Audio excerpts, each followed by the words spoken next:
My stepfather is sabotaging my future to protect his lazy son, and my mother's taking his side. Now they're demanding I hand over my own money. Where to start? I'm 20 years old and have cut off contact with my family, especially my mother.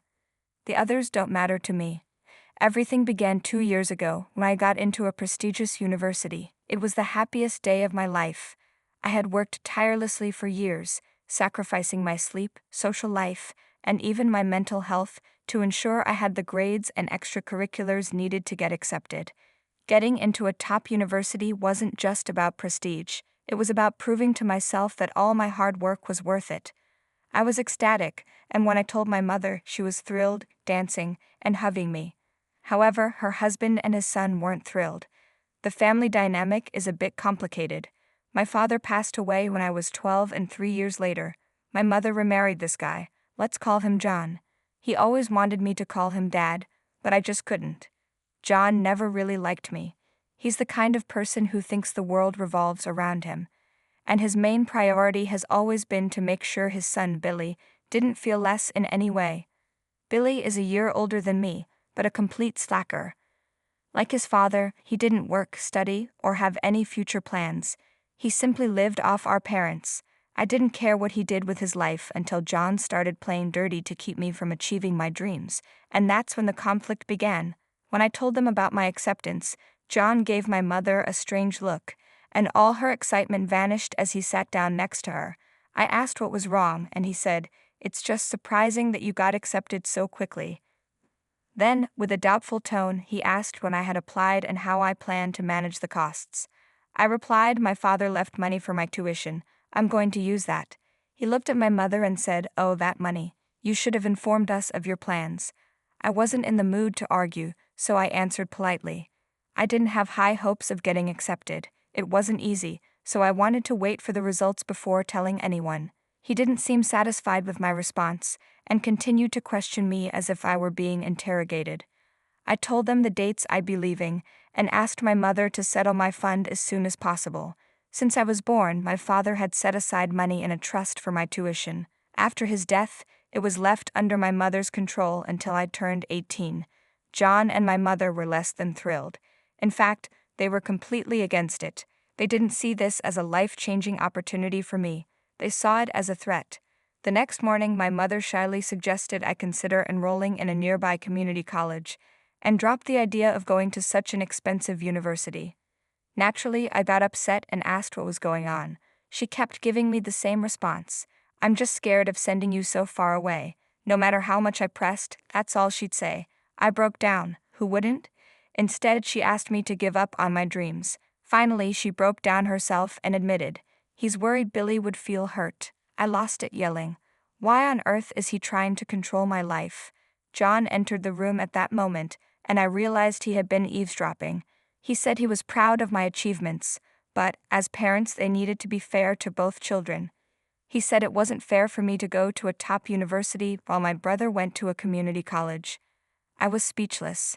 Billy, who had never lifted a finger in his life, was suddenly the victim because I had achieved something. I argued that I had worked relentlessly for 2 years, sacrificing all my happiness, comfort, and leisure for my dream. And now they were tearing it apart because it made Billy look like a failure. I wasn't going to accept that. John got angry when I called Billy a failure, although it was the truth. He's lazy. He does nothing all day, stares at my friends when they visit, and spreads rumors about me and them. Billy, who was at home, joined John in ganging up on me, saying I had no right to comment on him or raise my voice. John even tried to hit me, but I dodged. I'm not some thug who fights like he does. I told him if he tried that again, I'd report him to the police for some suspicious activities he and his friends were involved in at his buddy's shop. He backed down immediately, cursing and calling me names. I told John and my mother that I was going to university whether they liked it or not, and that's when things really went south. John threatened to cut me off financially unless I dropped the idea. He said the money my father left was under my mother's control, and they would ensure I didn't see a penny if I kept going with my plan. He even had the nerve to suggest I take a gap year to reconsider my decision and give Billy time to get his life together. I looked at my mother, hoping she'd support me, and asked, "Can you please back me up?" But instead she started crying and said, "What can I do? I'm torn between you two. We need to respect his wishes. He's the head of the household." Head of the household? What nonsense. I stormed out after saying that. It was the first time I'd spoken like that in front of my mother. I spent the day at a friend's place, and when I came back late that night, my mother approached me, upset about how things had escalated that morning. I thought she regretted not standing up for me, but boy, was I wrong. She told me that my decision was ruining her marriage, and asked if my dream of attending an elite university was worth risking her marriage. I was speechless. I felt like I was living in an alternate universe where logic didn't exist. She begged me to listen to John, not for my own good, but because she feared her marriage would fall apart if she didn't feed her husband's fragile ego. I lost it and told her I was sick of being manipulated by her tears, and if her marriage was so fragile, maybe it wasn't worth saving. Then came the worst part. She got aggressive and gave me an ultimatum. Choose her and go to community college, or choose my dream university and leave forever. It might have been an impossible decision for most people, but for me, it was crystal clear. I looked her straight in the eyes and told her I had a better option. She should choose between me and her husband, and guess what? She chose him. It wasn't a surprise. She and John tried to withhold my father's fund from me, but I involved my dad's lawyer. A single call from him, and they handed over the documents and check. I packed my things and left for university, and I haven't looked back since. Now I'm in my second year of a 4-year program. I'm not going to say I'm living my best life or anything like that. Getting accepted into these universities is one thing, graduating from them is another. You have to sweat and bleed for that degree, which is why it's so prestigious. So all this drama happened 2 years ago. Just last week, my mother started texting me, asking how I was doing.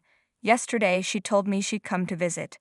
I replied that I didn't want to see her, but she sent me a picture of her plane ticket anyway. She said she was sorry and wanted to fix things.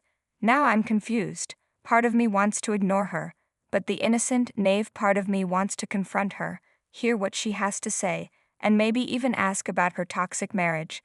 I'm curious. How's that going? If they're even still together. What do you think? Update 1. Apologies for the delayed update. I gave some details in the comments, but here's the full story. After much thought, I met with my mother. At first, everything was warm and pleasant. I gave her a tour of the city, took her out to dinner, and we both avoided the elephant in the room. Finally, on the day she was about to leave, she brought it up. She started by saying, "It's been so fun spending these 2 days with you. It brought back so many memories from your childhood." I replied, "I wish it was still that way.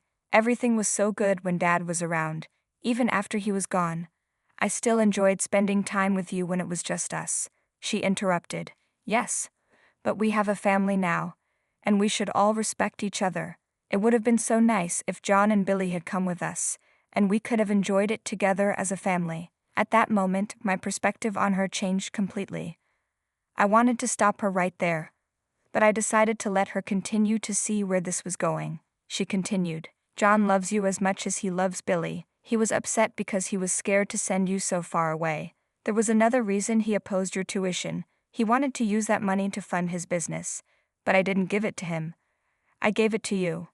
I chose you over him. That's why he threw a little tantrum. You're a man now. You know how men act when they don't get what they want, especially when it comes to money. They get cranky." Then, after babbling about nonsense and beating around the bush, she said, "Sweetie, I was wondering if you could call John and apologize, or maybe invite him here this weekend. I'm sure he'd forgive you if you made an effort." I looked at her in disbelief, and she brushed it off, saying, "Oh, come on. Be a man. Just say you're sorry and make things right." Apparently, she wanted me to apologize for causing problems and tension in her marriage. I was furious. She wasn't just asking me to apologize for something I had every right to do, pursuing a quality education, but also acting as if I were responsible for her husband's bad behavior. I told her outright, "I'm not apologizing to that jerk." She lost her temper and raised her voice. "You've turned into a selfish brat. All you care about is yourself. You've caused problems in my marriage, and I'm the one who has to deal with the consequences of your stupid decision. My husband is suffering financially because I didn't invest in his business and gave the money to you instead, and now I have to deal with his tantrums. I only asked you to apologize and smooth things over. Is that too much to ask? I replied, hold on.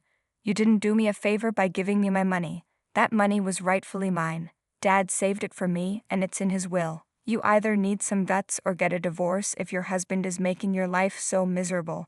If you're in trouble as you claim, it's because you chose a terrible man as a partner. She grabbed her bag and left. I was supposed to take her to the airport, but after that argument, I didn't want any more contact with her. She probably took a taxi or a bus. I don't know, I don't care. That's it. I plan to continue having no contact with them, just as I've done for the past 2 years. End of family drama. Now back to working my butt off for my degree. Update 2. It's been a while, 2 years to be exact. I'm not sure if the people who read my earlier posts are still here, but I'm posting this update anyway. As I said, I didn't keep in touch with my mother or anyone else. However, a few months later, my mother started reaching out again. She'd send regular messages asking about me, birthday and Christmas cards, voicemails and calls. I usually didn't respond to her calls or messages, though sometimes I'd reply with a quick thanks for her well wishes. I even told her twice to stop bothering me, that I didn't want a mother who couldn't be there for me during hard times. But she kept at it, as if she was performing some sort of ritual. I stopped caring. I made my life at university, and now I'm about to graduate and earn my bachelor's degree. The good news is I've already secured a job. I got an amazing offer through my university internship. I can't say the company's name, but it's a major one. That's the advantage of attending a prestigious university. It opens a lot of doors.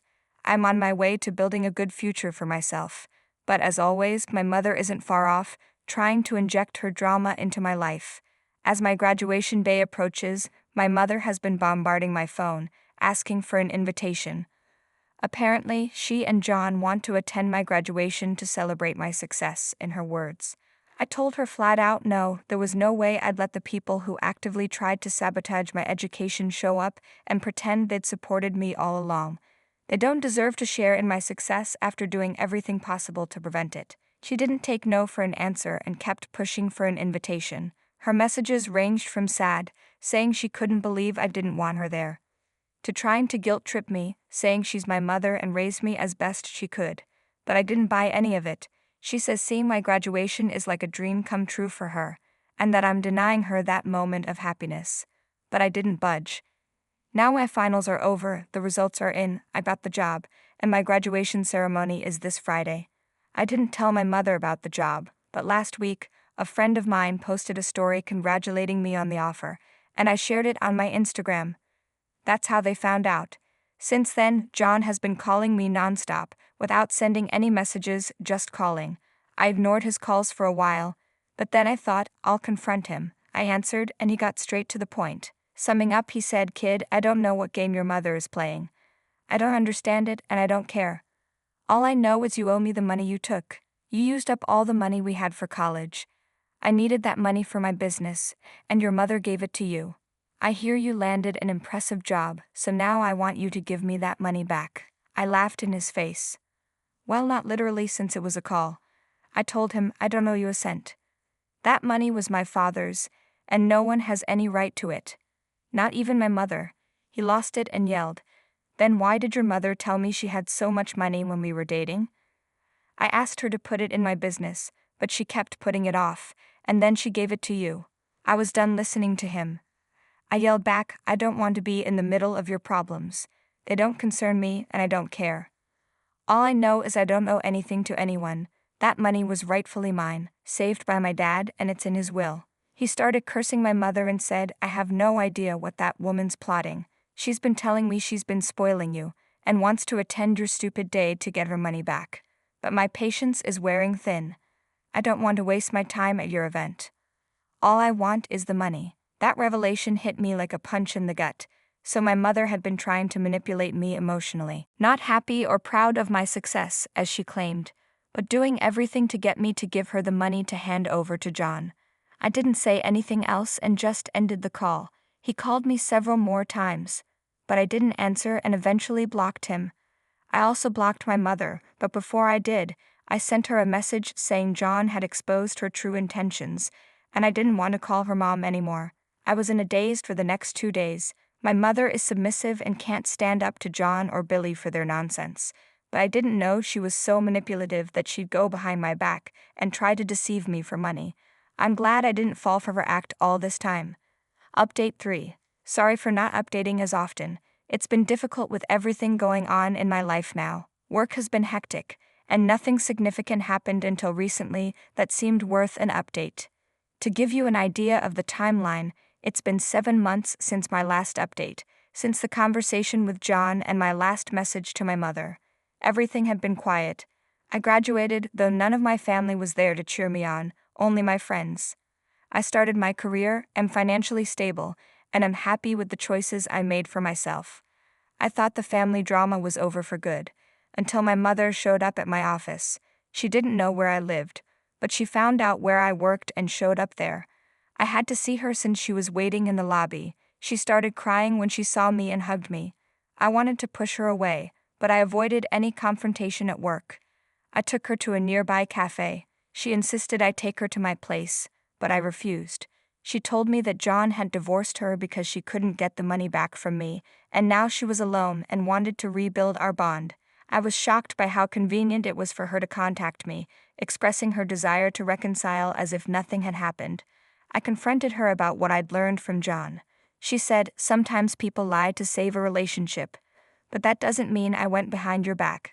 I never intended to give him your money. That's why I kept putting him off and eventually gave it to you, because it was yours." I lost my temper at her manipulations and asked why she had to lie to John. Then she replied, "After your father passed, I've been alone. I needed a partner. I hoped you'd understand this now that you're a grown man. Do you think he would have married me if I hadn't mentioned the money?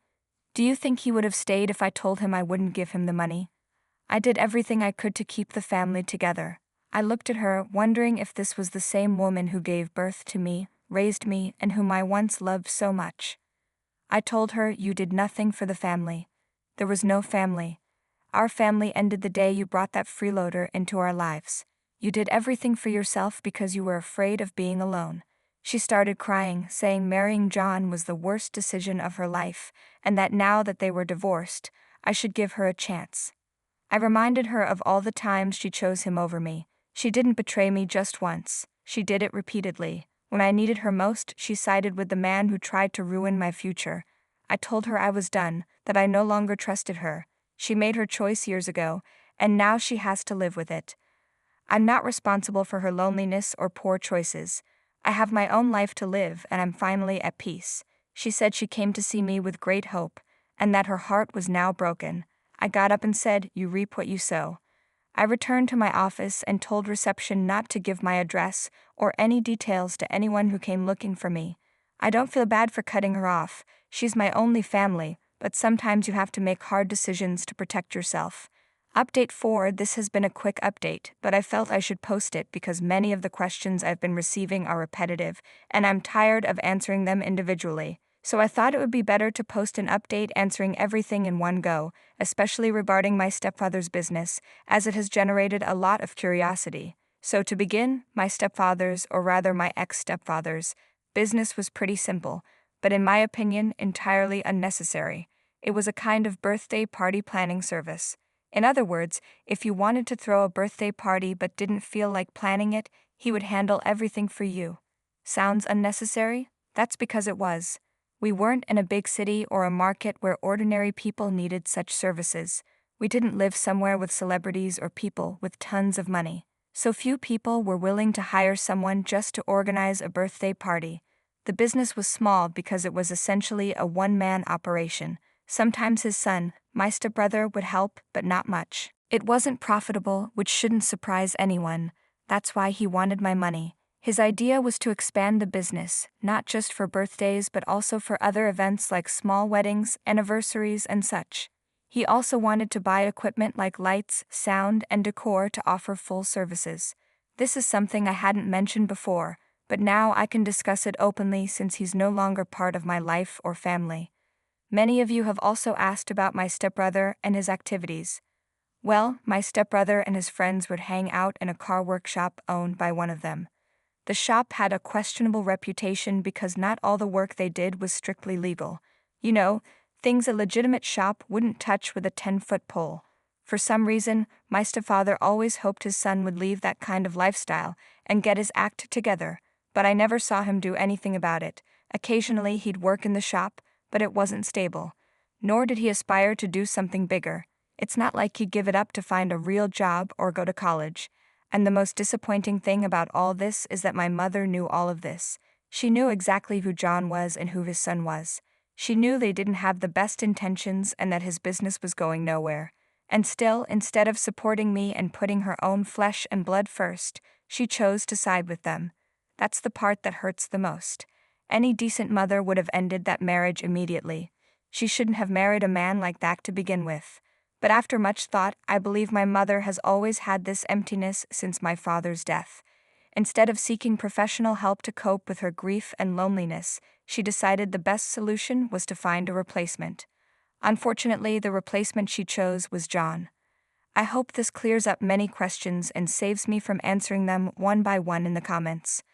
Update 5. After several months without checking in, and since no one has had further questions, I've come back with a brief update on my mother. I haven't had contact with her all this time, but I've heard some things thanks to people who still live in my town. Apparently, my mother has found a new partner, and most surprisingly, or perhaps not so much, it's a friend of John's. I don't know him personally, nor do I know the nature of their relationship, but I hope it's not the same as the one she had with John, which was more about money than a real connection. However, knowing my mother and knowing this guy is a friend of John's, I don't have high expectations. Despite this, I have no intention of rekindling a relationship with my mother. My decision to cut ties remains firm, and I don't plan to meet this new man in her life. Plus, even if my mother decides to come back asking for money, we all know how that will end. You, and I all know she won't get anything from me. It seems my mother is stuck in her pattern of looking for someone to fill that emotional void she's had since my father died. And while I feel sorry for her, it's no longer my problem. I genuinely hope it's not that kind of relationship, but there's not much I can do to help her since it's not as if she ever listened to me anyway.